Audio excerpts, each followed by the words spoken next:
Hey, everybody. Dan started the show and then left the stream. I hit the wrong button, everybody. Kind of like the Giants did tonight in the first inning. It was over before it started. Tonight's show was over before it started almost. Welcome, everybody. NorCal Sports Network. Giants, as the headline says, crushed by the D-backs. 4 batters in, it was 4-0. 6 pitches, right? Yeah, 6 pitches. I wonder if that's the fastest 4-0 in 6 pitches in the history of the game. I mean, it can only be 5 or 4. There's nothing that's it. Right? It's impossible to do it with less than 4. So, yeah. Giants, 6 pitches in, down 4-0. Giant killer Arenado does the job. And I put a tweet out. I said, game over. And, with this team, it doesn't take too much prophecy or guts to go out on a limb and say it's over. But, Giants probably played their worst game all around tonight. So, quick game, though, Dallas. Game ended, for 14 runs in the game, it was over in 2 hours and 20 minutes, roughly. Well, it wasn't over fast enough. Yeah, it wasn't over. I think it was over in the first inning. Anyway, guys. About the 7th inning, I was ready to start the show. Yeah. Giant Sports Talk dead. Okay. All right. Well, let's get into the show, and let me turn the ads on. That's what I was starting to do, is go into and I guess I didn't open up a new window, and I exited. So let me do this real quick. Content, live. Let's see how the thumbnail looks. Snake bit.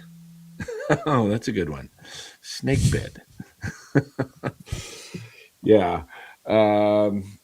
But that's too much, man. This game was a rough one to watch if you're a Giants fan, and that was tough. It was kind of, what is up with this team? It doesn't seem like the day after a travel day they don't show up. I don't know. I haven't gone back and looked at it, but it seems like they don't start off series very well. They come out flat. I mean, this is a completely different team than we saw yesterday in Sacramento. In the wind, they played really well. They were hitting. They made every defensive play. Tonight, they weren't hitting, and they were sloppy. They committed 3 errors. They kicked the ball all over the place. They looked terrible tonight. Yeah, even Robert Rothberg doesn't have anything good to say out of tonight's game. Our forever optimist says this game was a total disaster. Well, it was. Even an optimist can see that. Well, these are the kind of games you just have to laugh off. And, right. But the thing is, to me, it doesn't have to get to that point. I could see in the first inning that Robbie Ray didn't have it. Now, I understand, okay, try to get through it. Maybe he has a bad first inning and he can recover. But in the second inning, he didn't have it. In the third inning, he didn't have it.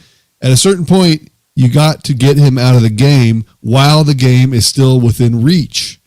And Vitello doesn't have that. He's not done it yet. He's never pulled a starter before maybe the 4th inning. I don't know. But yes, it will be bad for your bullpen. Yes, the next guy is probably going to have to go longer in the game to make up for it. But Bochy never had a problem pulling a guy. If he doesn't have it, you get him out of there while you still have a chance to win the game. It's not like you're 7 games under 500. It's not like you have a lot of wiggle room to just, we'll get the next one. No, you need to, if you have a chance to win the game, keep yourself in the game. And it was excruciating multiple times this year. 7-2, and then what was it, 9-2? You know what? Let me just tell you something. I was ready at 5-2 to pull him out of there. Okay. And I waited till 7-2 to text you and say, what the hell is going on, Dan? They're telling you your mic's turned. Your mic has everybody saying turn your mic down. There's something off on it. It's coming in a little distorted or something. Let's try that. Just tell me if it's good or not. Try it again. Hello? Yeah, that's better. That's better. Maybe it was your speakers or something. No, it's not the speaker. It's just the, I don't know what it is. I didn't change anything about the mic setting, but it's a little back. It's coming back a little bit. It's a little like bass, a little bassy. Oh, is it? Too much gain, they say. Yeah. Oh, I know what it is. I can't fix it right now. Let's do something else. The A's had a no-hitter going tonight into the bottom of the ninth. They were up 1-0. JT Ginn, no-hitter, and he gives off a leadoff single, and the next batter in a 1-0 game, they leave him in, and he gives up a 2-run homer. A's lose. Guy goes 8 full innings and takes the loss.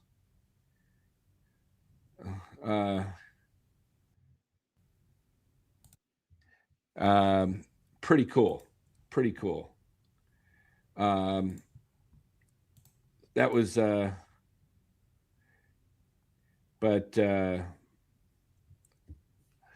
yeah. Oh, yeah, that was a good game tonight. The Spurs and the OKC Thunder. Wembanyama, 41 points. Down 108-105 with 28 seconds to go. He comes in down the court and launches a 3 from Curry land, like from the logo, and nails it to tie it up. And then it goes into, I guess that would have been the second overtime. Put it into the second overtime. Yeah, what a wild game. But Wembanyama, they did it without De'Aaron Fox too. So, but hey, yeah, that was an NBA. Oh, what is that? Donald Duck? That was wild. That sounded like that's worse than the Giants tonight. We got a super chat here we want to get to. We'll wait for Dallas on this one. I'll bring it right back when Dallas comes in. All right, we'll get to that. John Chisari. Dan, I'm not happy. How's that for a John Chisari impression? Dan, Dallas, I'm not happy. How's that one? Is that pretty good? Huh? I'm not happy. Let me see if I can. Wait, let me see. Dan, I'm not happy. Okay, that's my Johnny Chisari impersonation there. Anyway, Dallas will be back. He's working on some technical stuff. He probably has to reboot or something. Let me get to this. Some of the stuff in the chat here. Let's see. Am I going to the game tomorrow? No, I'm going Wednesday. Hey, look, I want to tell you guys, you saw what a good team does. And is Arizona a great team? No. Can they be a good team? I think they can. They haven't. Ketel Marte hasn't been really gotten it going, but look at the top 4 of the order for the Arizona Diamondbacks. They have 4 to start off. Okay, let me just take a look at the box score because I'm trying to remember it. Okay, Ketel Marte leading off, all-star. Corbin Carroll batting second, all-star. Perdomo, shortstop. He could be an all-star. He was great last year. Arenado was an all-star, no longer, but still can be productive. This kid batting fifth. Gosh, they put so many guys in there. Vargas, he's hitting .335, and he's tearing up the league, and he's been great. And so Vargas. And then you have Gabe Moreno, who's not a bad catcher. Tiwa, however you say it, out in left field. Waldschmidt playing center. He's been hitting great. Look, what do the Diamondbacks do They hit the ball and they keep stealing bases. They don't let up. They did not let up. And what did they do when it was 5-1, I believe, maybe 5-2 at one point? If I recall, let me look at the box score. Yeah, it was 5-2 in the bottom of the third. And what did the Diamondbacks do with runners in first and second? They played small ball. And they added on. They got runners over to second and third. And then they got the key hit, made it 7-2. The Giants, 5-2 in the third inning. It's still a ball game, right? But the Diamondbacks put up 2 to make it 7-2. And then in the fifth, they put them away. But the Diamondbacks were never quitting. Never quitting. This Giants team has a bunch of veterans to me that just, they look like they quit out there. Chapman tonight with the big error in the first inning led to opened the door for a huge inning, and that was not good. So Giants just can't steal bases. They're let's see. What was Matt Crapman tonight? He was 0 for 4 with another strikeout down to 216. Devers 0 for 4 with a strikeout. Giants had only 7 strikeouts, but again, 8 hits. Adames was taken out of the game. I guess the ball that hit him, the kind of in between hop when Marte jumped over the infield line drive to shortstop. It was a kind of, it shielded Adames. That's a tough play for him because you lose sight of the ball right as it gets to you. You lose, the line of sight, and the ball hits him in the hand and so he's got it right hand.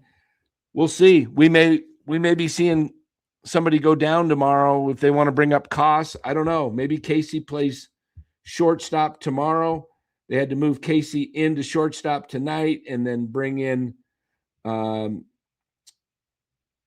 left fielder to play left field. They who'd they bring in? They brought in Rodriguez to play left, and then they moved him to second base. And yeah, what happened with Jung-Hoo Lee tonight? What did he leave the game? Did we hear anything on Jung-Hoo Lee? Anybody in the chat? Let's get this thing down, Dan. I'm not happy. Crawling back to cost. Yeah. The Giants are not sweeping this series. Look, I said the Giants would lose 2 out of 3. We'll see.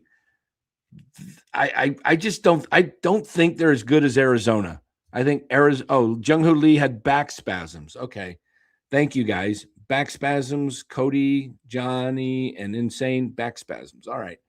I was doing a lot of stuff going back and forth between the OKC Thunder game on my, and trying to listen to that and watch the Giants game. So I didn't really hear the reason. So 6 pitches. Yep.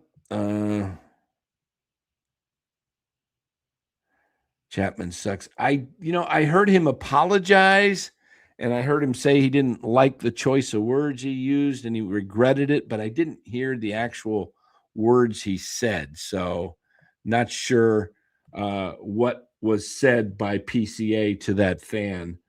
Hold on, guys. We're trying to get stuff going here. 1 second here. Trying to get this thing up and running. Okay, there we go. Yeah, go ahead and say it. You can write it in the chat what he said. It's okay.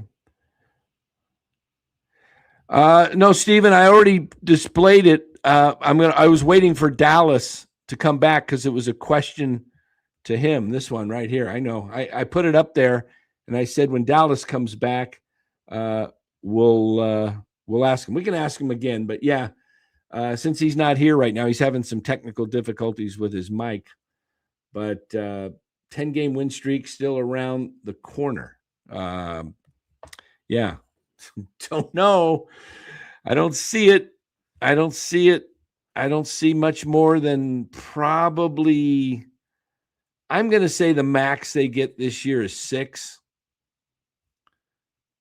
I don't like this team, guys. I don't like it at all. I'm just telling you, I think it sucks. I think this team is poorly constructed. Look, you're not dealing with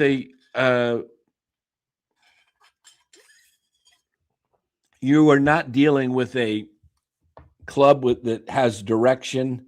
It's kind of rudderless. The whole organization. There's no real leader. Buster's the leader of the organization, but then the ownership puts the clamps on the team, and the team has nobody to really evaluate true talent. Look, I really honestly mean this. I think I could do a better job than these guys that do, that are getting paid to do it. Why do I say that? Because I said Casey Schmidt was better than Matt Chapman in 2024 before Matt Chapman ever put a Giants uniform on. I said it. I believed it because I watched Casey come up in the minors.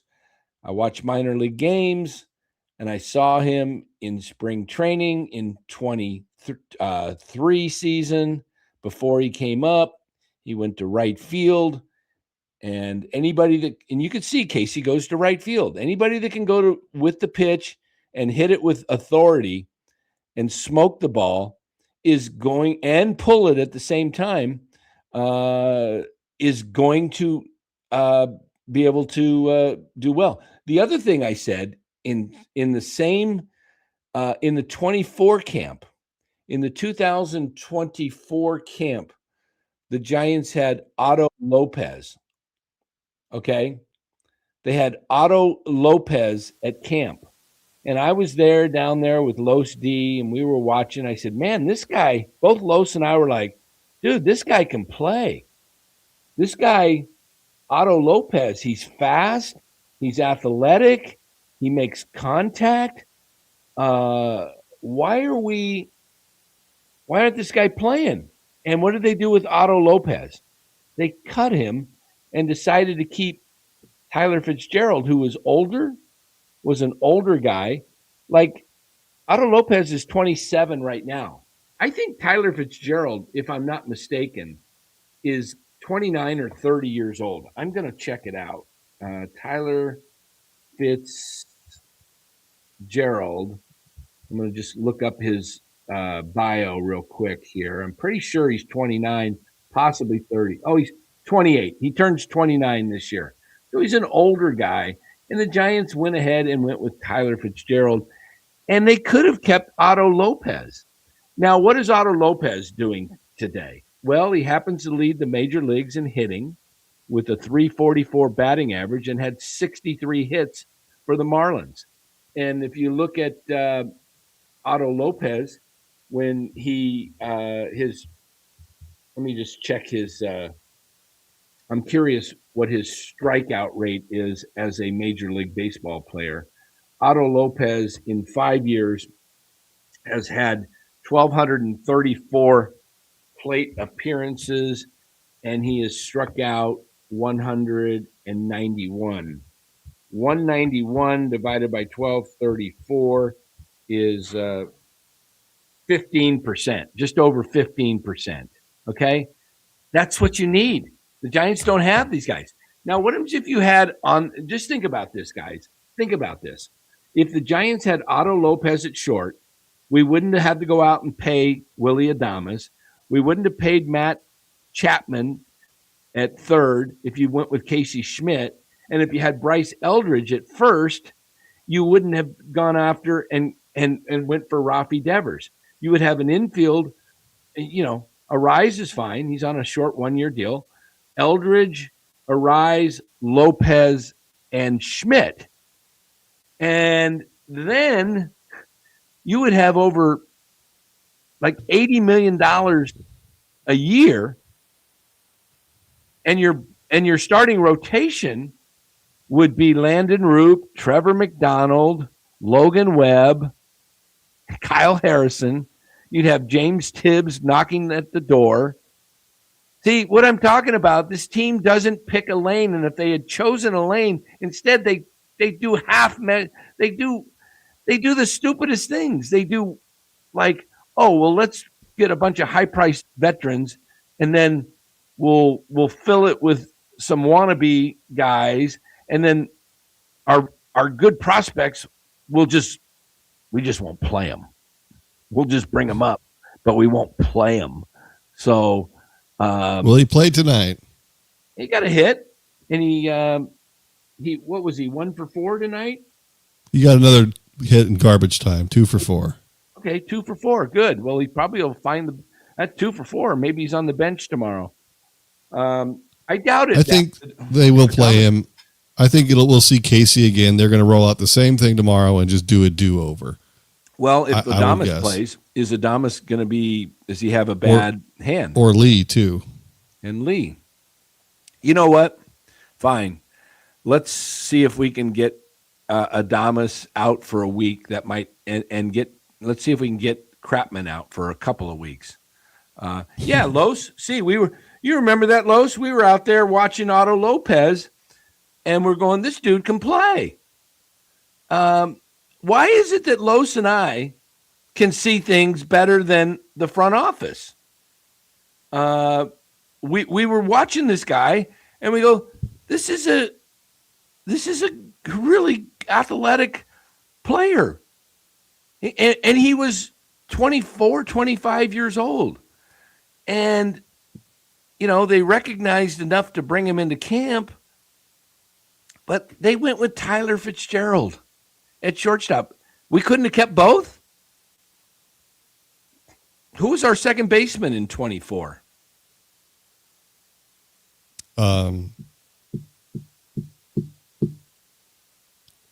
What's his name? I can see his face. I can't even remember now. He's not around, is he? No, I don't think he's not in the majors anymore. He's playing for someone's AAA team. No, it wasn't Kelby Tomlinson. Who the heck did we have at second base in 24? Donovan Solano? Estrada. Tyro Estrada. Tyro Estrada. Okay. Yeah. Why do we not carry extra? I mean, yeah, Lopez wouldn't put people in the seats. It's just mind-boggling. But just think about that, guys. Let's say you just made a mistake and actually traded for Devers, and you didn't have Chapman and Adames. You had Lopez and Schmidt. You still are $56 million a year ahead. Do you guys know that Adames' salary next year goes up to $31 million for the rest of his time he's here for the next it was backloaded. So last year and this year, it's like $13 million this year, and then it goes way up. So I mean, just think if you had an infield, you'd be more like the Marlins. The Marlins go with young guys. The Cardinals go with young guys. The Reds, for the most part, are going with young guys. The Tampa Bay Rays go with younger kids. The Pirates. Yeah. And that is a problem for the Giants. They don't like to let their young kids play, and they're kind of bad at identifying who's good and who's not. Like a lot of times people go to a different organization and then they figure it out when they should be figuring it out here.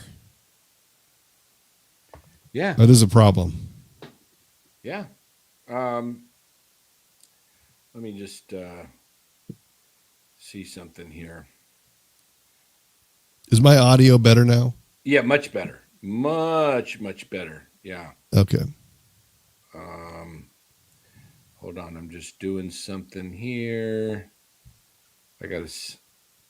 Earlier today, I was squeezing between the chair and the audio equipment there, and I brushed up against it, and I thought to myself, man, I hope I didn't, mess with any knobs there. And sure enough, I turned something too far up.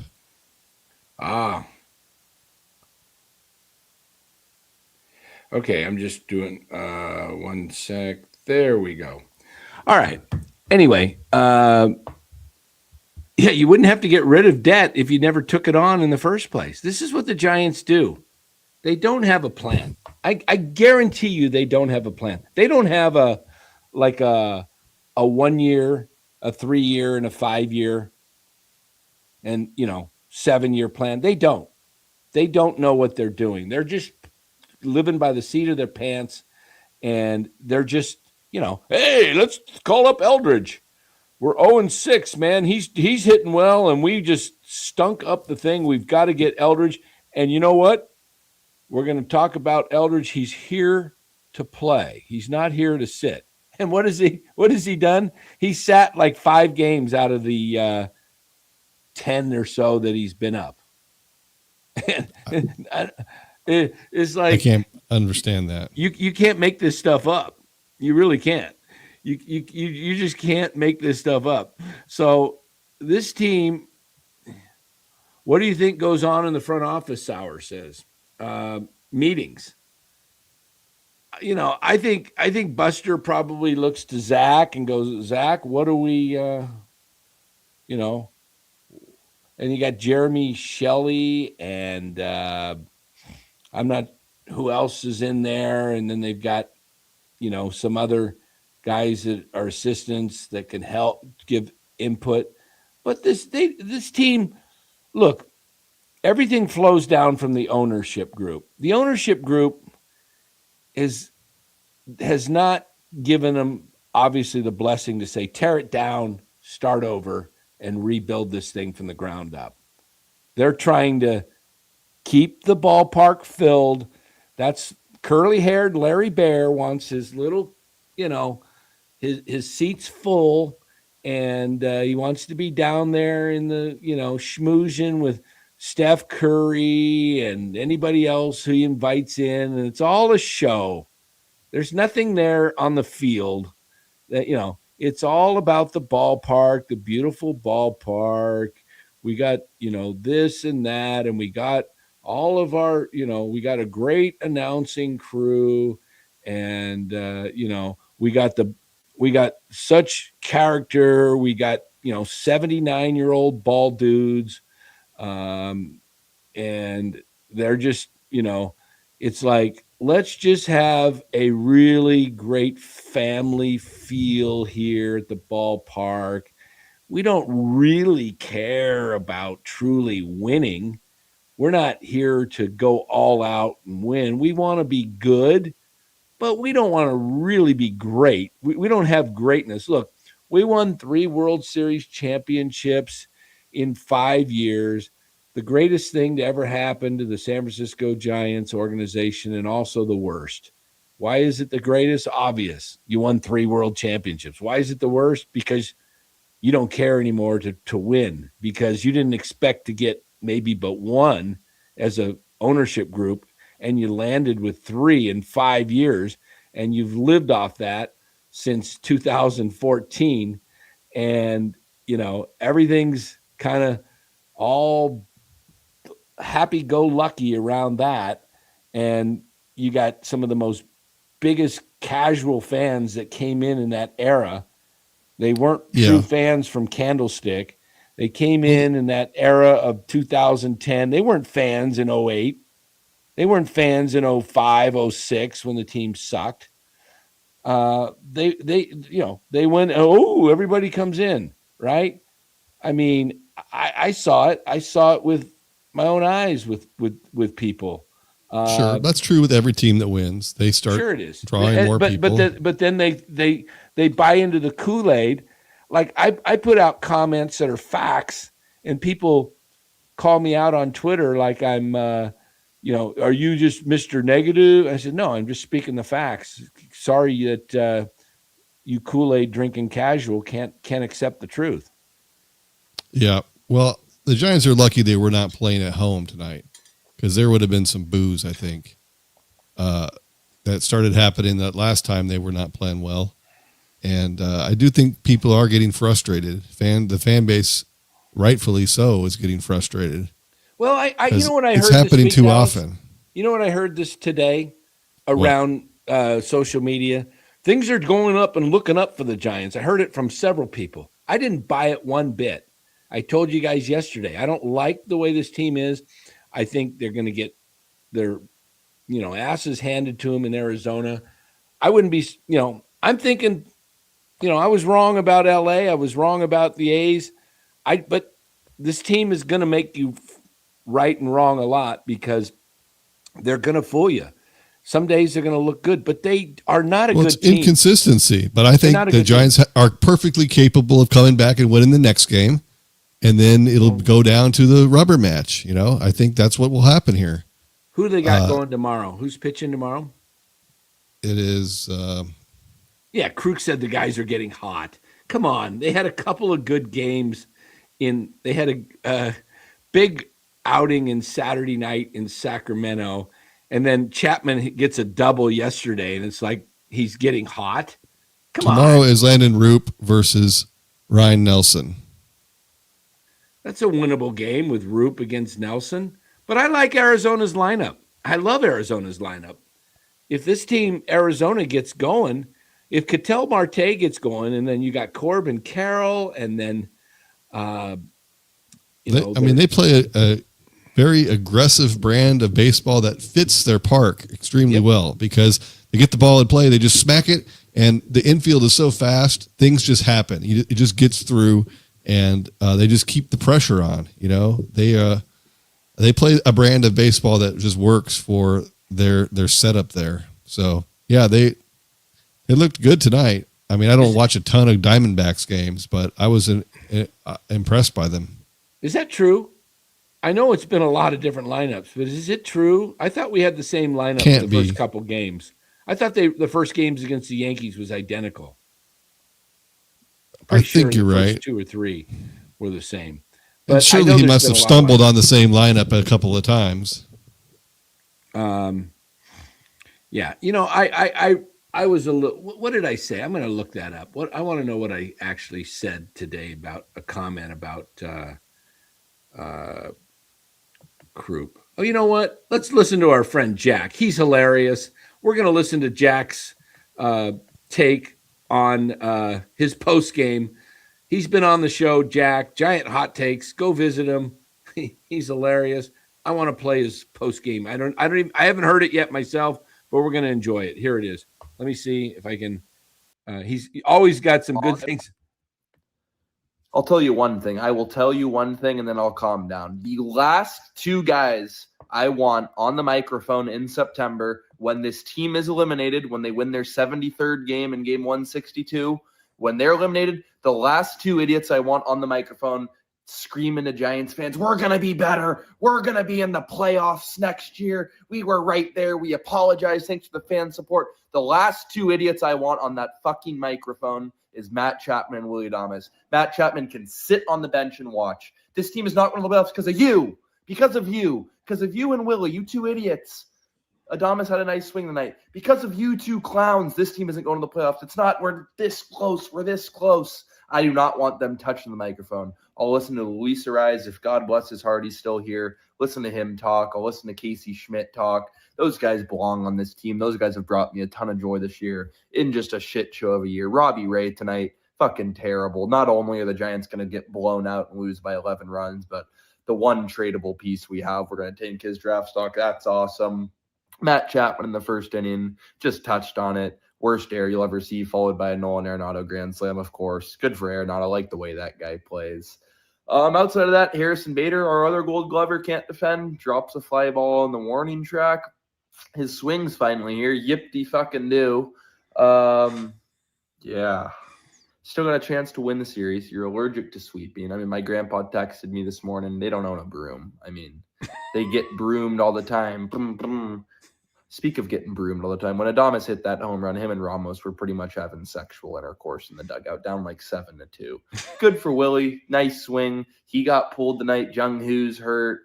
Who else got pulled tonight? I mean, we're just playing nobodies out there. Will Brennan got his first hit. Congrats, Will. I'd rather watch Will Brennan and Drew Gilbert and all these guys. Watch Aldridge keep taking at bats. He had a nice swing tonight. Such a circus. Go find a way to win the series. Keep climbing back.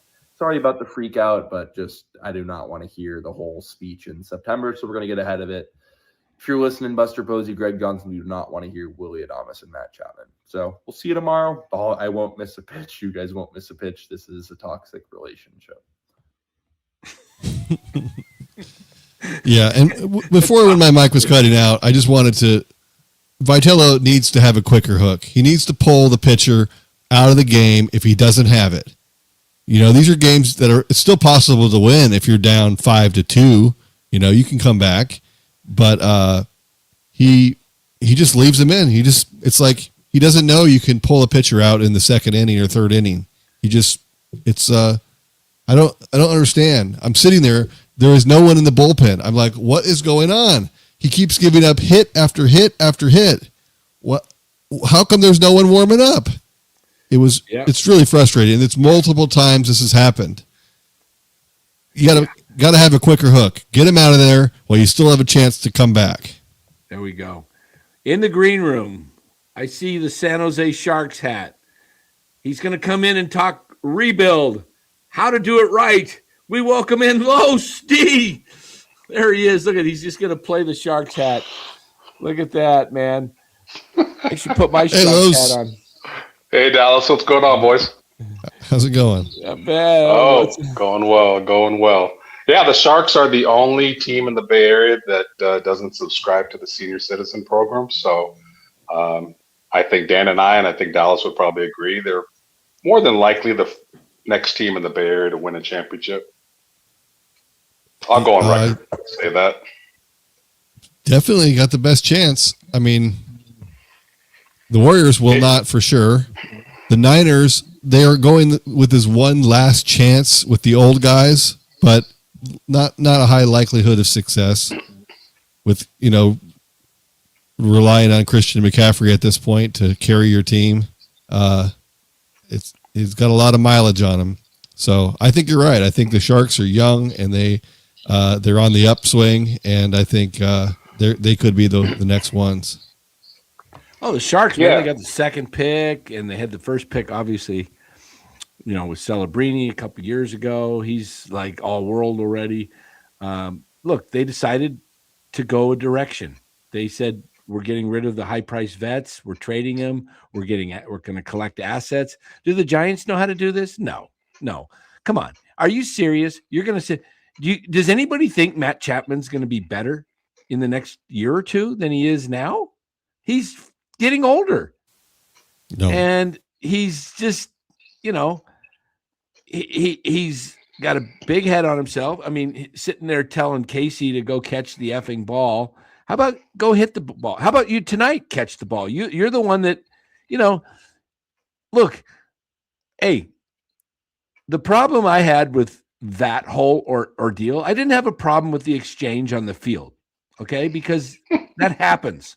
That happens. You guys, when you're playing ball, you get heated. But how about afterward, take a little accountability and said, I shouldn't have said that. I was in the heat of the moment. I apologize to Casey. I was wrong. He's, I didn't make the greatest throws, whatever. Take some accountability. But he didn't say anything. And so karma has hit the dude. Karma has hit the guy, and he has just been absolute dog, since he said that. And George says the Giants can't rebuild like the Sharks. The system does not allow revenue sharing. Teams who pay cannot have top 10. Well, the Giants can't have a top 10 pick. Yes, correct, next year. But, the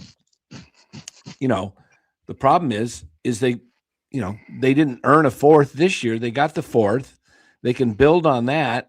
You can trade away certain veterans. How long have I been saying trade Logan Webb? How long? Long time. And did I say trade Logan Webb because he sucked? No, because he's an asset. And you buy low, sell high. And you could have sold high on Logan Webb a year or two ago, and now his value's coming down. Well, the other problem is, guys, and this has been going on for a while.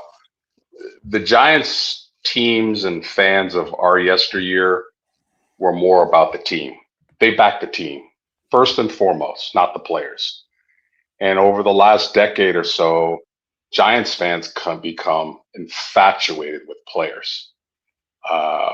Milkman, guys out there wearing their Milkman outfits, and Brandon Belt wearing giraffe hats, and Panda was a solid player, very solid player, wearing their Panda hats. They get very, very attached to the players, and the front office sees that, and they're like, oh, well, we can't trade this guy. He's a fan favorite, and it could bring us back probably some really good young prospects. And they forget that the teams back in the day that they believed in their homegrown players and they all came up together were some of the most exciting Giants teams of all time. And they didn't even have to win a World Series. The 86, Robbie Thompson, Will Clark, and then Matt Williams came up a year later. Those were exciting times. And then they were in the World Series a few years later. So, it's just a different time. It's all about business. It's all about money.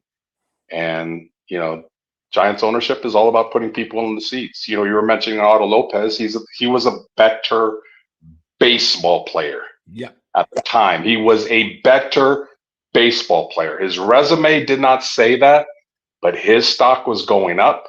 Chapman's was going down, and the Giants always do what they usually do. They buy stock when it's going down. That is what they've been known for the last 5 to 8 years, and that will never, ever work. Correct. That is correct. They just don't know how to I don't get it, Lo. Just make a decision. Does this team, what I don't want to hear is from the front office and this is what you're going to hear, is we think we can turn this around and we're going to be you've got to know your ball club. You got to know. I'm tired of hearing that Chapman is going to be this and he's going to be that, and Adames is going to be this and that, and these guys are going to live up to the back of their baseball cards. Well, the back of their baseball cards isn't that productive when it comes to offense. Matt Chapman is a 240 lifetime hitter. He's only had 80 RBIs once in his entire career. This is like his 9th season. His batting average has declined over the last 5 years. He hasn't been hitting anywhere near 250. It just keeps going down and down and down. Okay, so you got that.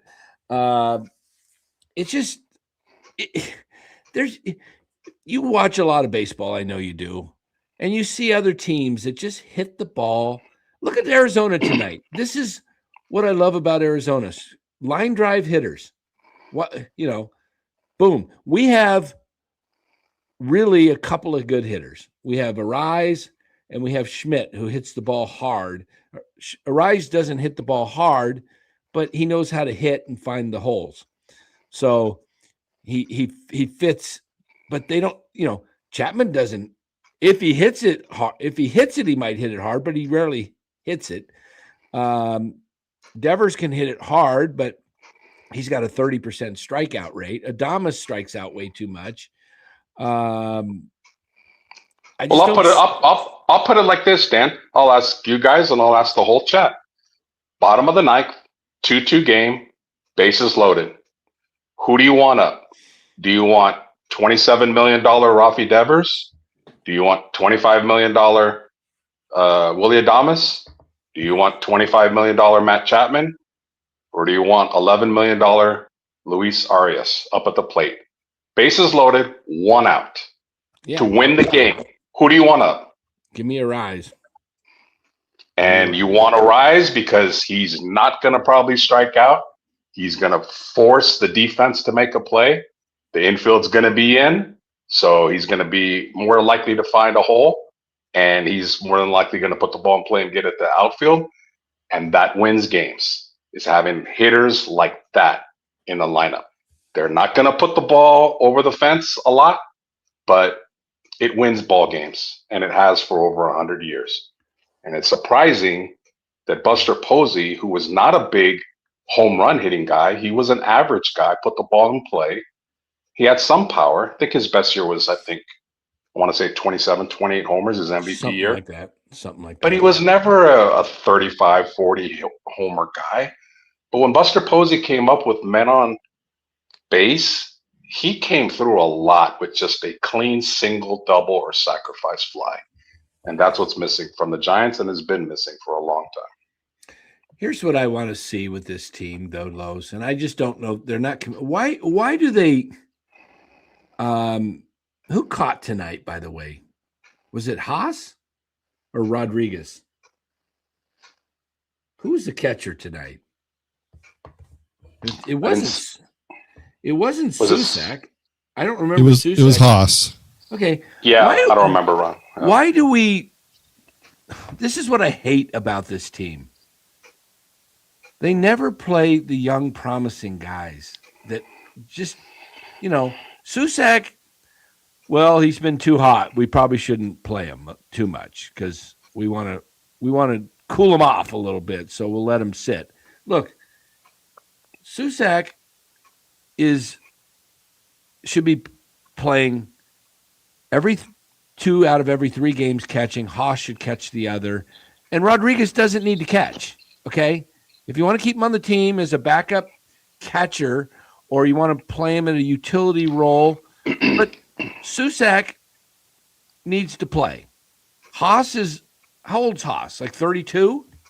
How old is he? Something like that. Yeah, he's old. They should bring him in situations where you need defense. You need a defensive catcher. The game is well within hand. You bring him in and mop up or whatever. But I don't or if Susak's Susak seems to be fine. So I think, and Susak is the future. So why don't you play him? He's hitting 450 still. That's what I'm talking about. Is Haas is 33. This is what they do. They don't play the young guys. They kept Encarnacion. Look, I'm not saying Matos was going to be any good. He may not have panned out. But why are you giving a journeyman like Encarnacion that I told you would not be on the team? I think I said May 1st. I don't know if I made it. I can't remember when he got cut. But I said Encarnacion will not make it till May. Why are we keeping him? We know. Why are we giving up on Matos? What happens if Matos gets one of those hot streaks going and just finds it? But they never gave Matos a shot. They'd rather go out and spend money on guys that, like Yaz. They'd rather play Yaz and Slaters and all those guys. And a 24-year-old kid who never got his shot, like I said, maybe he doesn't make it. But never know. Ramos was the same boat. They were never giving Ramos a shot, only 3 injuries. And because he was the last man standing, he got a shot. So I'm hearing Luciano, by the way, in the Yankees farm system is tearing it up. I was just going to bring him up. Yeah, it remains to be seen. But right now, as of today, Jay Tibbs is hitting for the Dodgers in their minor league system. Luciano is hitting in the Yankee system. Yep. Kyle Harrison is pitching his ass off for the Brewers because they tinkered with one thing and they took away his sweeper and had him, or it was either they took away his slider and emphasized the cutter more or vice versa. I can't remember, but I just read where they just did one little thing and now he's pitching lights out. Again, remains to be seen if he can do it the whole year. But this is, and Dan, we have talked about this before.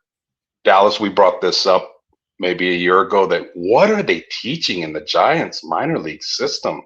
Because why are so many guys that we draft and we think are busts and they don't perform here, but then they go somewhere else? And I'm not saying every single time, but these 3 guys I just mentioned, coincidentally, are, something was tweaked, either the hitting coach or somebody else was looking at, oh, you need to do this. In Harrison's case, the pitching coach, oh, you need to give up this pitch. Just focus on this. I don't understand why there's a big problem with our minor league development right now, because it just is not producing major league ball players and they're not ready when they come up. And it's a problem. It's been that way for a while. I want to show you guys something here. I'll pull this up. Take a look at these numbers of one Marco Luciano just this year. Get this thing out of the way. All right.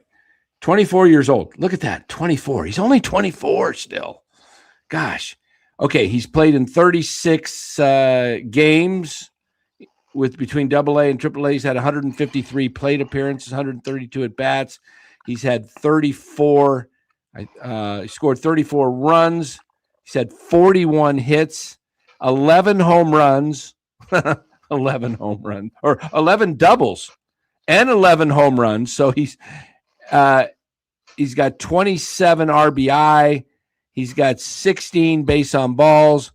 He's got 38 strikeouts. He's hitting 311 with a 392 slug or on base, a 644 slugging, and a 1,036 OPS.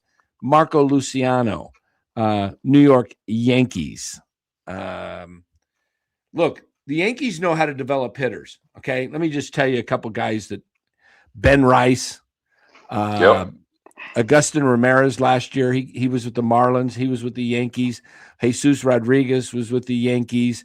The Yankees just know how to get guys to start pounding the ball.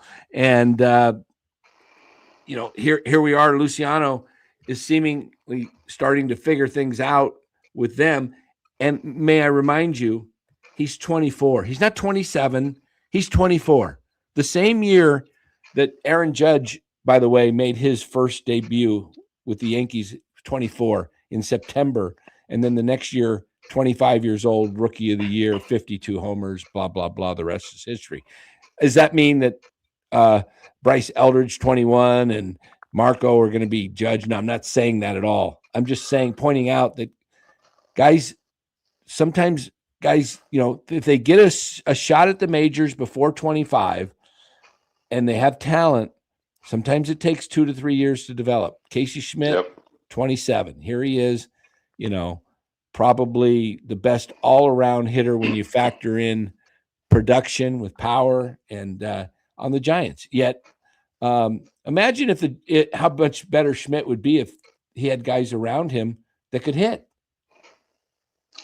And the Giants may have stumbled onto something that I don't think that they realize, but the kid Rodriguez, like maybe you go after young guys that are pretty decent to pretty good prospects in other systems where they teach them the right way, and they're not going to get to the majors because they're blocked by a superstar on that organization. So they're not going anywhere, and maybe the Giants can trade for them. Dan, when we saw Rodriguez in camp, we were like, wow, what a funky batting stance. Like, what is that? And then he started hitting and just, again, me and Dan kind of look at the same thing. We look at guys that can spray the ball to all fields. Because when you make the defense have to defend the whole field, right, left, center, no matter if you hit right or left, that just is going to make you a better hitter. And he just hit line drive after line drive after line drive. Again, I know it's spring training, but so far as he's come up, we'll see if pitchers make adjustments to him, which I'm sure they will. But he looks like a pretty solid, decent hitter. So there may be something there where don't draft and try to develop them ourselves, because we're obviously not doing that great of a job. But identify some young prospects with organizations like Tampa that are proven to develop young players, and they have no place to go because there's a superstar blocking them, and try to trade for them. Yeah, I think the best thing the Giants could happen to the Giants is really, and people think I'm nuts for saying this. Obviously, the best thing to do is win 10 in a row and turn things around, and everybody's hitting, and the team looks like a contender, and they can continue it. But this isn't the Tampa Bay Rays, who are hot right now and are going to fade. The Giants don't have hitters like the Rays. They don't have a Caminero. They don't have an Aranda. They don't have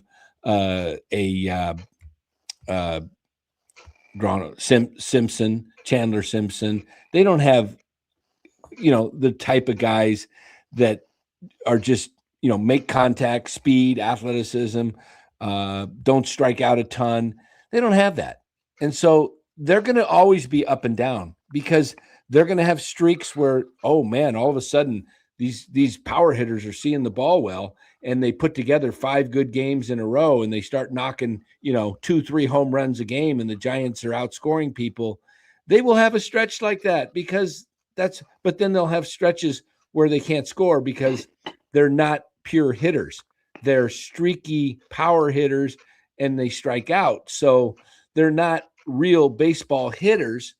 And so that's what brings you a guaranteed 500 or less type of record. They don't have true hitters, Los. It's crazy. Rise. Yep. And he's a veteran. It's not a young guy that developed that became a good hitter. It's crazy to think that if the Giants traded their whole roster for the Rays' whole roster, the Rays' roster, I believe, is 70 million is their payroll. I think the Giants is 197 million. That's 3 times 220. I was looking at it yesterday. So their payroll is 3 times the payroll of the Rays. And the Rays don't only have good young hitters. The Rays have good young pitchers. Rays is 109 for the competitive balance tax. The Giants is 230. Okay, so not quite 3, about 2.5 times, give or take. How about the Pirates? They're 138. Cardinals 113. Yeah. How about the A's 140? The A's are going to have a lot more better young talent. Yeah, they don't have pitching, but they got to figure it out.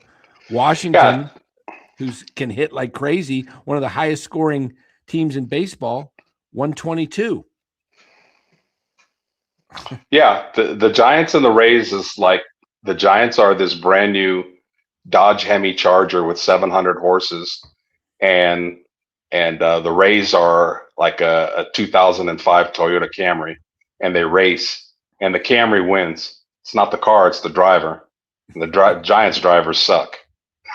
So you can have all this flash and dash, and I look at Devers and look at this resume, and he's been an all-star and this and that. Was get that in your head, Giants. He was an all-star. Willy Adames was an all-star. Has Chapman ever been an all-star? I think once. Okay, so he never really was. Yeah, they keep, the Giants are all about the ghost of Christmas past. That's what they like. They like guys that have done it in the past and figure they're going to do it again. And they just completely forget the symmetrics of it, the ballpark they play in, how it's going to play out. And, I would just love to see a team like Tampa win the World Series or get really far with that young or that small of a payroll and just a bunch of young and playing in, absolutely no home field advantage in a horrible park. But Dan, you and I both know I would trade the Giants roster for Tampa's roster right now and not even blink. Absolutely. Not even blink. Matt Chapman made an all-star game in 2019. That's pretty much 2018. He was 7th in MVP. 2019, he was 6th in MVP in the American League. He had those 2 years at 25 and 26. He had at 25 in 2018, he had 24 home runs. He drove in 68. The next year, he hit 36 homers, 91 RBIs. That was with him and Matt Olson. You remember with the A's. And that's what made Matt Chapman his $25 million a year, because those 2 years gave him his reputation as a really top player in the game. But skip 2021, he batted .210, 202 strikeouts, still hit 27 homers, but only drove in 72 runs. And in 22, he hit 27 more homers, 76 RBIs, hit 229. In 23, 17 homers, hit 240, drove in 54. 24, hit 27 homers, 78 RBIs, hit 247. Last year, 231. This year, he's down in below 220.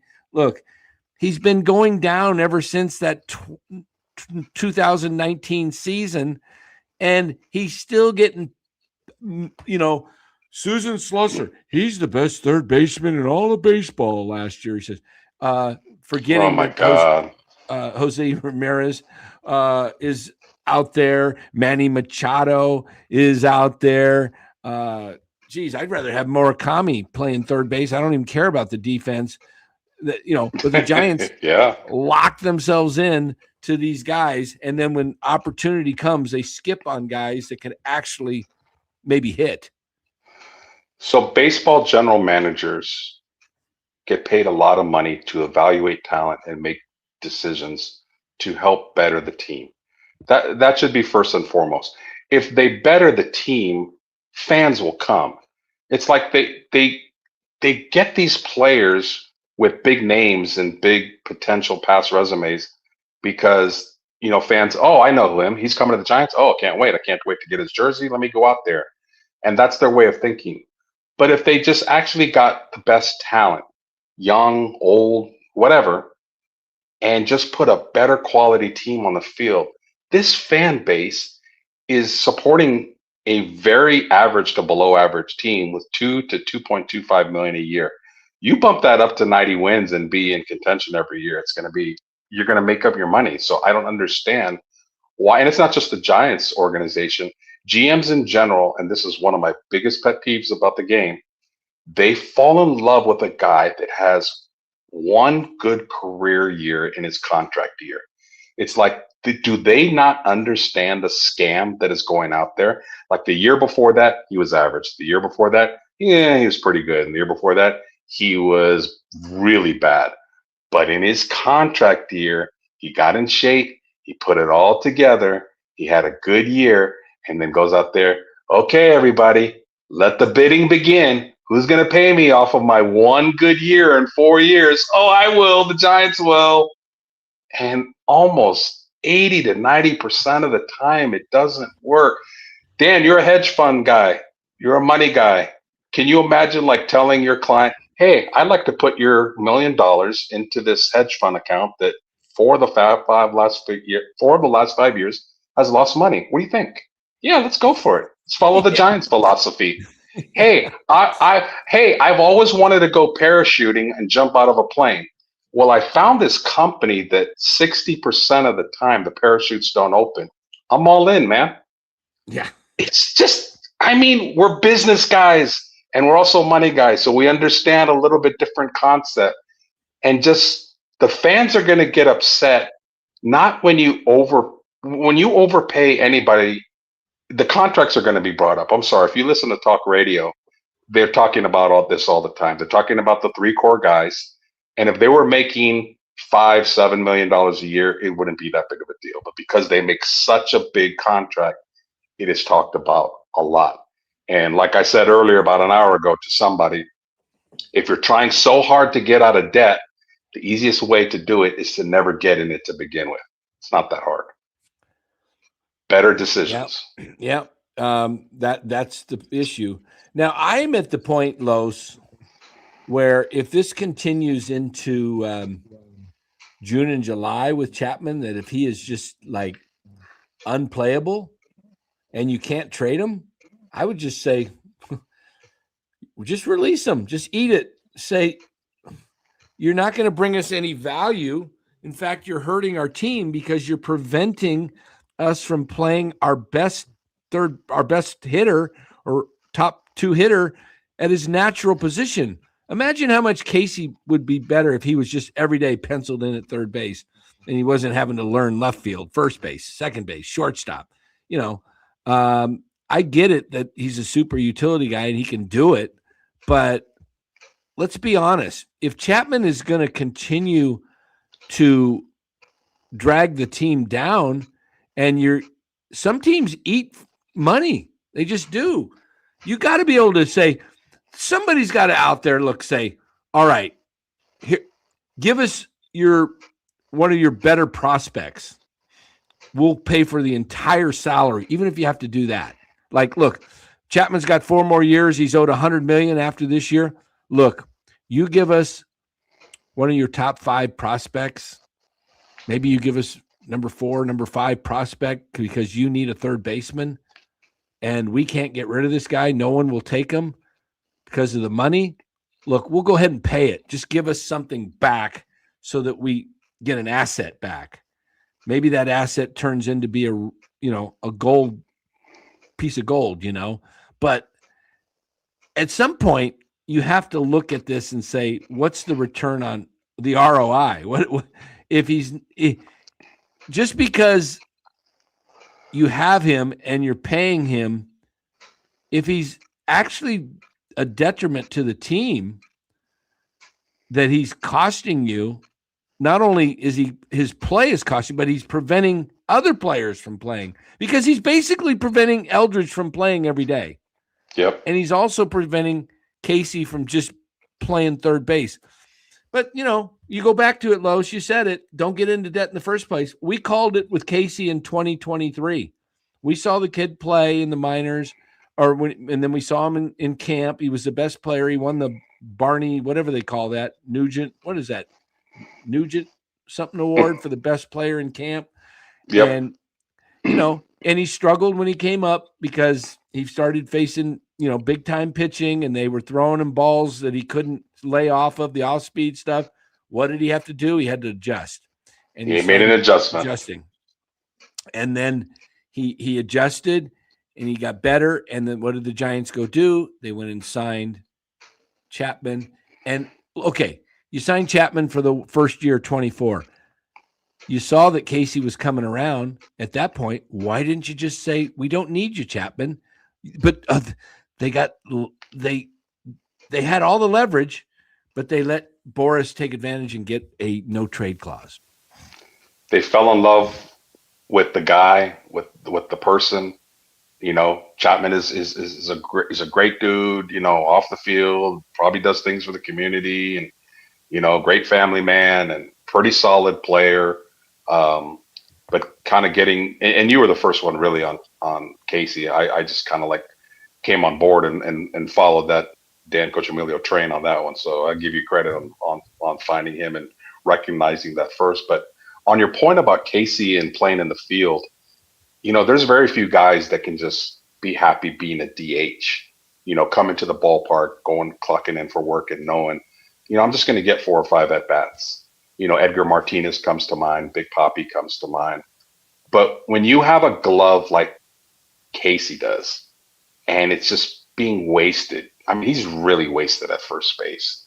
He's got a cannon for an arm. He can make that throw, down the line, digging it out and making the throw all the way across the field. He can make that throw to second to turn a double play. He's got a cannon of an arm. He's right now probably just as good a fielder as Chapman is. And that was blasphemy when we would say that a couple years ago, remember? Yeah. It's like, oh my God, no way, Chapman's a Gold Glover and this and that, blah, blah, blah, blah. But, and to your point about younger versus older, think about this, everybody.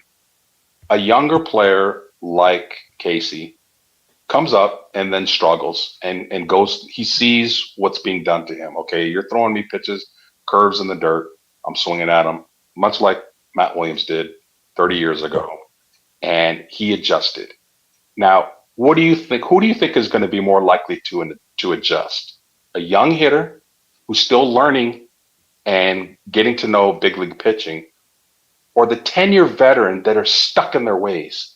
No. I'm not going to check. Ravi Devers is not good. The best hitting coach in the world. Barry Bonds could come to him and say, hey, bro, if you change your batting stance, if you didn't have your right foot way outside the batter's box, I think you could hit better. Rafi Devers would probably tell him in English and in Spanish, no quiero. I'm not going to do that. Right, he's probably, they're set in their ways. Willy Adames, the same thing. He has an uppercut swing. He swings for the fences. It worked in Milwaukee. It's not going to work in San Francisco. So another reason we are more for the younger guys is they're coachable. They're willing to adjust. The veterans, they're set in their ways. They have their big money. They have their guaranteed contract, whether they go 0 for 5 or 3 for 5. So I'd rather put my money and investment into a younger guy that is willing to possibly change and adapt. Whether it works out or not, I don't know. but at least he's willing to try and change, and I'm all for that. Yeah, and the reason why we have the Chapman thing in the first place is my audio messed up? No, Yeah. I agree. It's It a is? little messed up. It's a little bit. All right. Well, Okay. hopefully you can hear me. But Chapman's here because they favor the veteran. It's the same reason why Eldridge can't even get in the lineup now because they're going to give Chapman every opportunity until you've done it over and over again and you have that track record. They won't give Casey Schmidt. They wouldn't give him the time of day.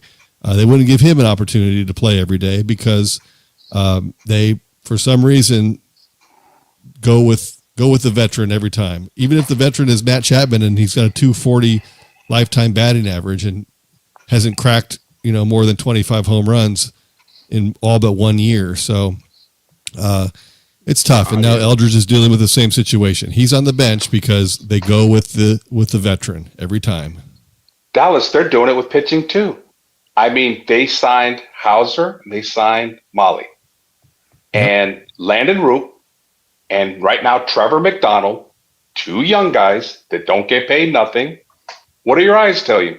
Of the four pitchers, who are the best two? The young guys or the veterans? It's the young guys. Here you go. That's why they should. The evidence is there. It's there. Yep. And Susan Slusser was on there today saying, yeah, well, they're going to send McDonald down when Webb comes back because they want him to stay stretched out for when they need him. But that's so stupid. I mean, I understand why she says that, but take Molly or Hauser out of the rotation and let them be long relief. I don't care if it hurts their feelings. Exactly. They should. I think they should piggyback them. They should have Hauser pitch 4 innings, have Malley pitch 4 innings, barely have to use the bullpen 1 day a week so they stay fresh. I think that's ideal. Whatever happened in pro sports to actually play the best players, no matter the draft status, no matter how much you make, play the best players. I went to a high school game last week in San Francisco. I got so much enjoyment watching these kids play. Gave them a little pep talk because it was my old alma mater high school, and I gave them pep talk before the game versus Reardon. They went out and won, and it wasn't because of me, but I mean it was enjoyable to talk to these kids that are willing to listen, and just pro sports is so much. Dan knows how I feel about this. It's so roster politics involved. Yeah. And it's very frustrating as a fan to watch it. We all see that right now on today's date that Casey is better than Matt. I mean, not just for a week, all season. He should be playing. I don't care how much Chapman is making. Right now, Trevor McDonald has pitched his ass off. He hasn't pitched one bad game. He reminds me of Billy Swift. He has that nasty, filthy sinker that for that ballpark, I am very big on getting players that play to your ballpark. He is not a guy that's going to give up a lot of fly balls and home runs, which is not a factor in that ballpark anyway. He's going to get a lot of ground balls, and you got a pretty good defensive infield. So for that ballpark and the way his stuff reads, I think McDonald's going to be, I'm not saying he's going to be an ace, but I think he's a solid number 3 pitcher. Hauser or Molly, one of them has to get lost. I don't care. Get him to the bullpen, trade him, release him, whatever. Take the loss. Go with who is better right now. And that's just something that drives me crazy about pro sports. Yeah, I don't know. Yeah, it's all based on these contracts, like you said, Los. And, the Giants are going to go nowhere. They're basically going to flounder this year. They're back to 8 under 500. They're 4-4 on the road trip. And they left the homestand 8 under. Now you're 8 games later and you've made up. See, you're making no ground when you, as each 10-game swing ends. And if you're not making up any ground, you're losing ground because you're losing time on the schedule. So they are now when this series is over, these next 2 games, they will have played 50 games. We're coming up after 54 games? We'll be a third of the way through. We reached the quarter pole at 41. Now, when we get to 54, we're at, 33% of the season's done. And then, and then all of a sudden at 50, the next, it's 81, right? Then you're 50% through. And if you're still 8, 9, 10 under, whatever, you're losing that window. It's just, look, you and I have watched a ton of baseball in our lifetime. I want to have optimism and say, I see, when I look at this team, I want to look at it and go, I see the vision. I see a vision. I see that this team's underperforming. I see that they can turn it around. Chapman will have a couple of good weeks at some point in the season, most likely, and he'll be hot, and everybody will say, Matt Chapman is, he's back. And then he will go right back into the tank again. Okay, so Matt Chapman, Adames, I've seen enough of him to know that he's up and down. He plays better in the second half, but I'm not impressed. I'm not all that impressed with Devers, to be honest with you. I think he's a guy that was a name, yep. And he's no longer the guy. So I don't like what they're doing with the catching spot. I mean, they got 3 catchers. Just play Susac. Make him your Patrick Bailey. I thought that was the point. Make him your Bailey. Let Haas back up. Rodriguez can come in if you want to pinch hit for Haas or whatever, or you want to put Rodriguez out at second or, pinch hit, whatever he's got to do. But let's not do rotating catching. Tomorrow night, whose turn is it? It looks like it's Rodriguez because it was Sunday, it was Susac. Today it's Haas. If you're going to do that, I mean, give me a break. I mean, Haas against the Dodgers hits 2 home runs. He's on the bench the next night. He almost hit a third. And this was before Susac was even on the team. He didn't start until they played the A's. So you started Rodriguez the night after Haas just missed a 3rd home run. He sent Pages to the wall in center field, the deepest part, to catch the 3rd one that would have been out. And then Eldridge hits one out last Saturday, not last Saturday, the week before Saturday, at home against the Pirates. The next at bat or whatever, he hits a shot to left center that goes to the track. And what's his reward? Sits the next 2 games. What are we doing? The Giants have to be the only organization in sports that plays the cold hand. For decades, it's like, oh, we got to ride him. He's hot. Got to play the hot hand. Nope, not the Giants. Eldridge had a couple hits tonight, didn't he? He did, yeah. They're facing a right-hander tomorrow. What if he's not in the lineup tomorrow? What kind of message does that send? A young kid like that. Like I got a couple hits. I've been hitting the ball hard even when I was 0 for 3 over the weekend. I'm hitting the ball hard. They have to see that, but they keep riding with a guy that's cold and cold and cold. Like I said, roster politics. By the way, you're going to the game on Wednesday, Danny? I am, yeah. Will you be wearing an Arizona or a Giants cap? Haven't decided yet. Okay. Haven't decided yet. Based on tomorrow's outcome. Yeah, tomorrow's outcome will tell. If the Giants lose tomorrow, I'm bringing my broom. I'm bringing my broom with my Arizona hat, and I will be like, sweep this team toward 100 losses, please, so that we can actually make some changes. Because look at this statistic, this chat up there. In 2017, identical records after 48 games, 20-28. And that team had Posey, it had Longoria, it had Why do I always want to call him Lloyd McClendon? Andrew McCutchen. Andrew McCutchen, Posey, and who did I just say? Longoria. Longoria. Okay. One Hall of Famer for sure, probably in Posey, and 2 borderline Hall of Famers. Probably neither will get in, but they'll be on the ballot and get some votes. Longoria and McCutchen. You had 3 guys, and does this team even have that? No. It's got Devers. It'll get some votes. Oh, Susan Slusser will vote for Chapman. Longoria was another guy that was a veteran. He was really a dominant player with Tampa Bay. I think you're right, Sauer. Yeah. He was on the way down. His stock was going down. They wanted the name. They wanted the past resume, But, who do they win World Series with at third base? I think a young prospect named Pablo Sandoval. What do you think? What they got Larry, or they got the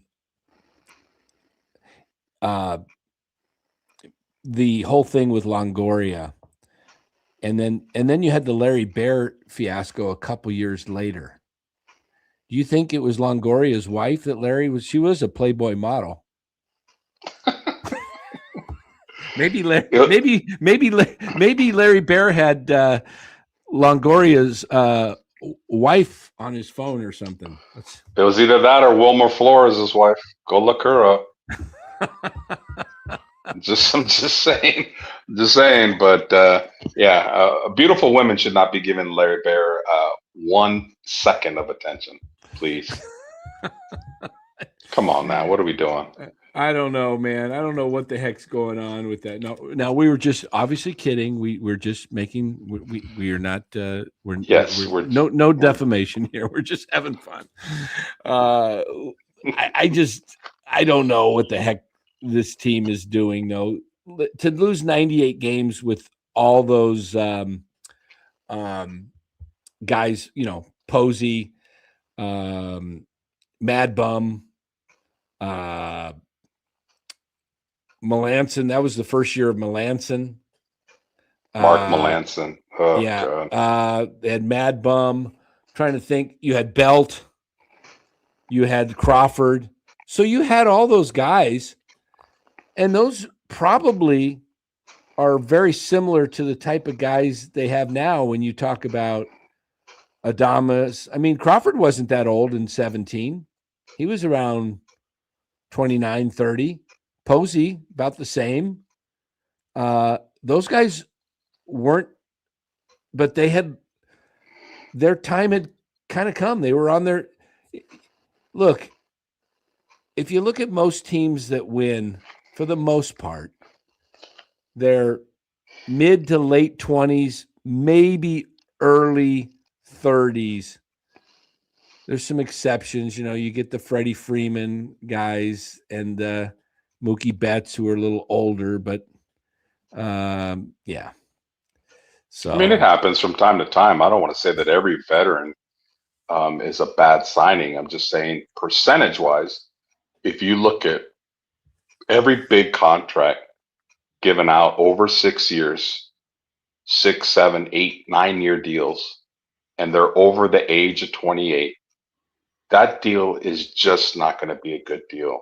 Again, I use the analogy of, do you put your money in a hedge fund that has consistently lost money? You do not. And yet these GMs just keep doing it. And I don't know, back in the day, like a long-term deal was 3 to 4 years, Dan. Like, when did it all of a sudden have to be 7 to 10? When did players' agents have so much power and leverage to give their players who are already kind of getting a little bit past their prime, how are they able to convince at a negotiating table to give my guy 8, 9, 10 years? I mean, Yamamoto, I think, got a 12-year contract. Now, it's paid off early for sure, but on the back end of that, it's not going to be a good thing. 12 years for a pitcher. Yeah. I mean, when did it all of a sudden, 5 years was like, wow, that's a long time. I don't know. It's happened in the last 8 to 10 years that these ridiculously long-term deals. It's not the money. It's having that long-term commitment. Like if you did a 2-year deal and it was a lot of money, it's like, okay, we're going to be out of this after next year. But when it's, what they gave Adames, what Devers is still owed. Yeah, and they're it's yeah. ridiculous. It's unbelievable. But guys, obviously we were joking with Larry Bear. Come on, Of course. Yeah. Come on. We're just having a little fun. Who knows what was on that phone? I don't really care. It's past. My point is the team has been a mess since 20. Yes, Hiroku 2021. They killed it. Everything just fell into place. Guys, all of them had great years. Crawford had a career year. Belt had a career year. Posey had a typical Buster Posey, solid, good season. You had Solano playing well. There was a guy that could hit. Yeah, he just hit Donnie Barrels. Yep. But that's what those guys did. They hit that year. They hit a lot of home runs too. They bought into the system. It was it was an interesting group of the coaching staff. I mean, people bought in. So Dan, we always talk. I'm sorry. Go ahead. I was just saying, I don't know what the deal is this year with what the system is this year. I don't know what they're being taught or coached at really. Think about this, Dan. We always talk about having a lineup full of better average hitters. And if you got speed, that's a bonus rather than just going for power in this ballpark. Let me give you 2 examples of free agents. I believe both were free agents. Maybe one was traded for. Okay, I want to give you guys examples of 2 guys that came over and contributed to World Series champion teams. And they were not power hitters. They were not a Rafi Devers or an Adames. That, maybe they might hit 25 to 30 homers, but they're going to hit 220, 230. Marco Scutaro. I knew you were going to mention him. And Freddie Sanchez. Yep. Were 2 guys that were not going to command over-the-top contracts. At that time, at this time, they just were not. But they were the kind of hitters in the postseason that you wanted up with men in scoring position because they were going to give you a good at-bat. If they were going to strike out, they're going to strike out on 7, 8 pitches, not 3. But more times than not, go back and watch, especially Scutaro in 2012. That guy hit everything. I don't think he didn't come through one time. And it's those type of players that the game of baseball are kind of brushing aside. Like, big deal. You hit 290, 300. With men in scoring position, you hit 350. Do you hit the long ball? No. Right. Well, go find another team. That's wrong. That is so wrong. And I wish the Giants would not. Look at Toronto last year. Yeah. I know home runs are great. I would rather see a triple in the alley and a guy racing around to third base. I really would rather than a homer. Big deal. Absolutely. You got both cheeks into it, and you hit a homer, and you'll probably hit another one in maybe 10 days from now. But give me that Freddie Sanchez, give me that Marco Scutaro type of solid 6-7 hitter. Well, Freddie actually, I think, hit at the top of the lineup. I think he was a number 2 hitter.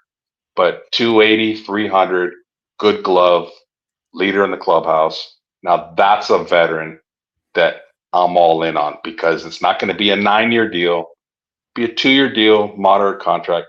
That's winning baseball. I think their Arise signing was great this offseason. It's been fantastic. Loved it. We both loved it. That's the kind of hitters that ballpark and that organization needs more of. Yep. Hey, we're gonna get out of here shortly, guys. But if you would hit that like button, we got 144 watching, only 41 likes, so 103 of you. If you would, if we can get a majority of you guys to just go ahead and hit that like button, it does help the show out. We appreciate it. We do want to thank our sponsors and give them a plug for sponsoring the show. Chapman Law Group. located in Marin, licensed in all of California. Make sure you give Chapman Law Group a call for all your legal needs. Chapman Law Group at 415-613-9483. Chapman Law Group, they are a proud sponsor of NorCal Sports Network, and make sure you give them a call. They'll get you top dollar. They're local, and David Chapman and his group will do a great job. If you got a personal injury situation, don't settle with no insurance company. Give Chapman Law Group a call, because you'll be leaving, in some cases, hundreds of thousands of dollars on the table. So reach out to Chapman Law Group. All right. The other thing we want to do is we want to talk about PrizePicks. Let me put the PrizePicks logo up on the screen. PrizePicks is a daily fantasy app. All right. Daily fantasy app where you build lineups by choosing whether players will have more or less than a projected stat total. Los, you're going to love this deal. Right now, new users get $50 in lineups when they play $5 in lineup. You don't have to play 50 Los to get a $50 match. You play 5 Los and you get 50 back from PrizePicks. Does that sound like somebody's getting a good deal there? Maybe $50 Los. You give me 50 Los, and every time I give you 5 and you give me 50 back. Look, I do financial day work all day long. I know you do in the mortgage business. If somebody said every 5 minutes a day, you get $50, but you got to hand out 5. So you're making $45 every 5 minutes. 45. What is how many minutes would that be? That would be 11 or 12. Every 5 minutes, 12. So $45 times 12 is $540. Now, if I did that for 8 hours a day, Los, that's $4,320. If that was just your job, that's it. That was just your job. Every 5 minutes, you just say, here's $5, and you collect 50, and you just hand out 5s all day. And you say, okay, you don't make any other money, Los, other than that. That's your job. Would you take that job? Sign me up. Put me in, coach. $43.20 a week times, we'll give you 4 weeks vacation for the season. 48, only $207,000. But yeah, see, PrizePicks is giving you $50. So you put out 5 of your own. It's available in almost every state, California included, Texas. Download the app today. Build your lineup. Follow along while watching the games. PrizePicks, it's good to be right. All right. And then our likes here, we're up to 51. Thank you to those 10 people who went ahead and did that. I appreciate it. I don't know what the others are doing, but I guess they just – whatever. It's a free country, right? I can't force anybody, but we do appreciate it. Give us the Los. Yes. Give us the Los, Tom says.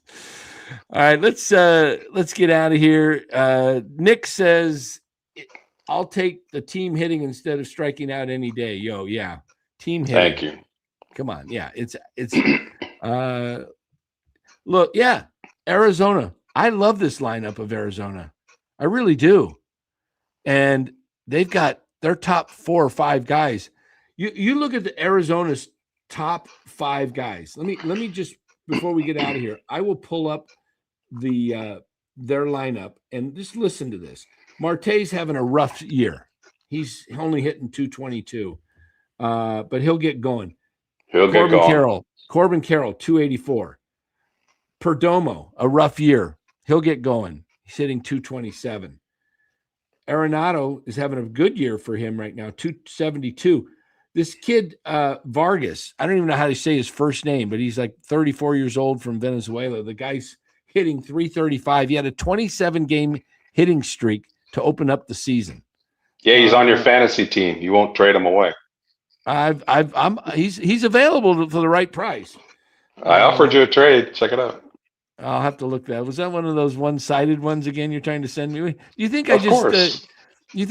because of some of the concussions I have CTE? Is that what you're thinking? Huh? I think so. Well, I don't have. You know who has CTE? I have CTE as well. Carlos thinks expertly. Well, we do have, and he's back. We're just going to play his song right now. Is he back? Is he coming in? There he is. He's in there. Look at the little guy in the corner. He's down there in the corner. I just got to get rid of the banners here. Hold on here. Let me get rid of the comment. All right. That little guy in the corner, he has CTE. Have you heard about him? I have. I'm sure he's heard the song. Nobody's heard the song. Dallas, we're going to give you you did, how much reprieve did you ask for? I can't remember the other night. Was it 1 day or a week? Did you ask for a week? We have to wait for this series. Oh, this series. Okay, we got 2 more days. Still feel like they can turn this thing around and get to the playoffs, but maybe? Absolutely. They're going to win the next 2. Watch it happen. Is on the hot seat. He is suffering from CTE. Lay off of Dallas, go easy on him. He's suffering from CTE. Dallas has Larry Bear syndrome. He works for Greg Johnson. He's a full-time homer. He's on the Giants payroll. Dallas has CTE. Help him get free. There we go, Dallas. I'm glad you came back. Larry Bear syndrome. Larry Bear syndrome works for Greg Johnson. Yes. Those were all lines that were from the chat. I did not write the song. The chat wrote the song.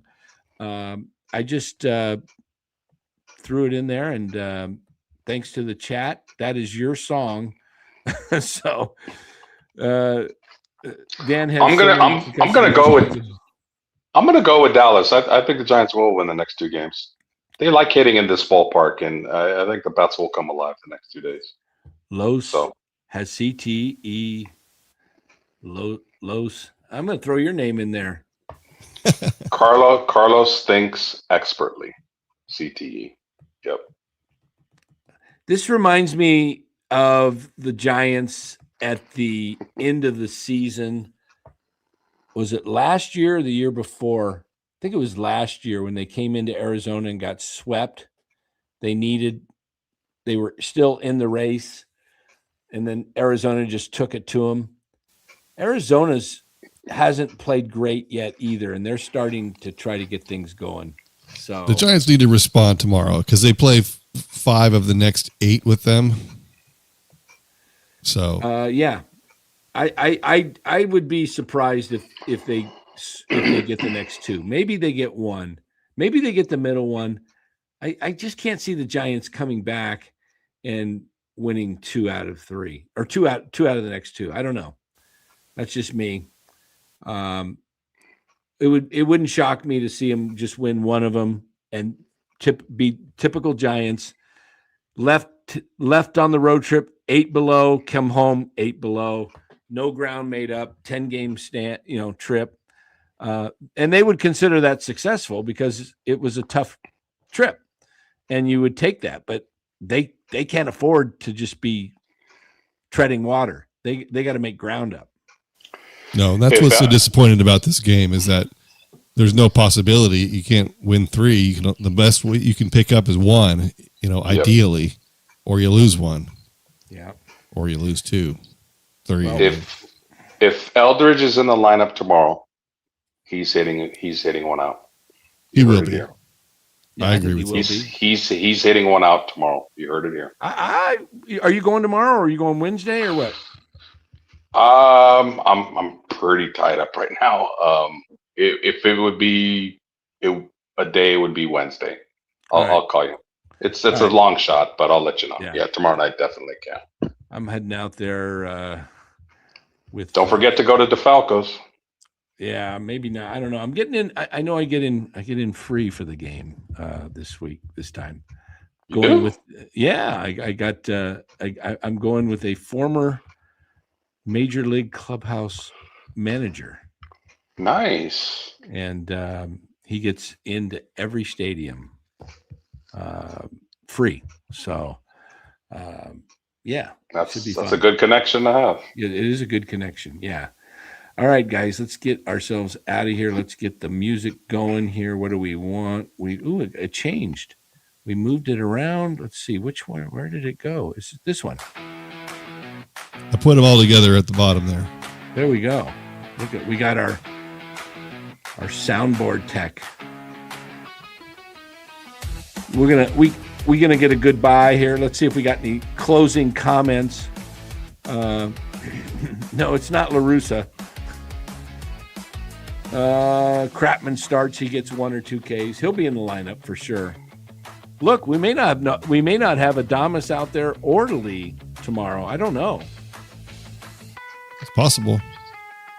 Yeah. And let's see, Lowe sent me a trade. Let's take a look at this trade real quick. Let's see if we can laugh at it. Put me on the spot. Which league? Points or Roto?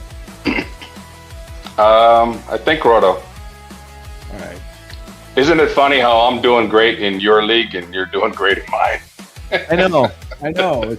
I'm in second, and you're in second, and then you're yeah. All right, let's take a look. Insane says, per Tony V, Lee not playing tomorrow.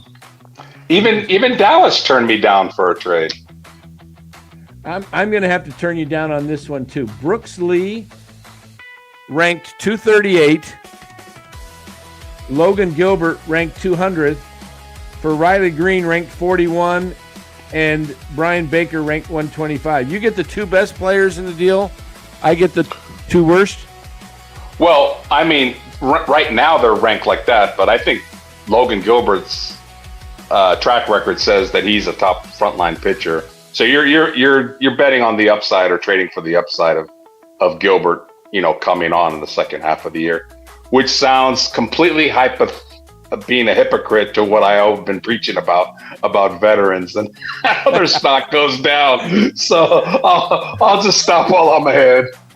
All right. Well, maybe I'll leave this trade out there and hang with it and see if Riley Green gets hurt, and then I'll accept it. Yeah, then you will. For sure. I'm gonna hit the mighty reject button. I've been getting used to that. Reject trade, yes. I would counter, but you won't give me what I want. I won't give you what I want. It's a tug of war. Who's gonna blink? Yeah, definitely. Oop, our music ended. It might start up again. Well, I guess we could say goodbye. Dallas is our goodbye, and we'll get out of here. Thanks for watching, everybody. Appreciate you guys. We'll see you tomorrow night about 9:15. About 9:15, I'm guessing. Take care, everybody. John Go Miller. Sharks. John? Goodbye! Hey, I found it in here. I can do that again. Look at, you put it in there. What else we got in here? Just that. Goodbye! How many Nice. times can I do it? Now I can play with it. Goodbye for real. Goodbye!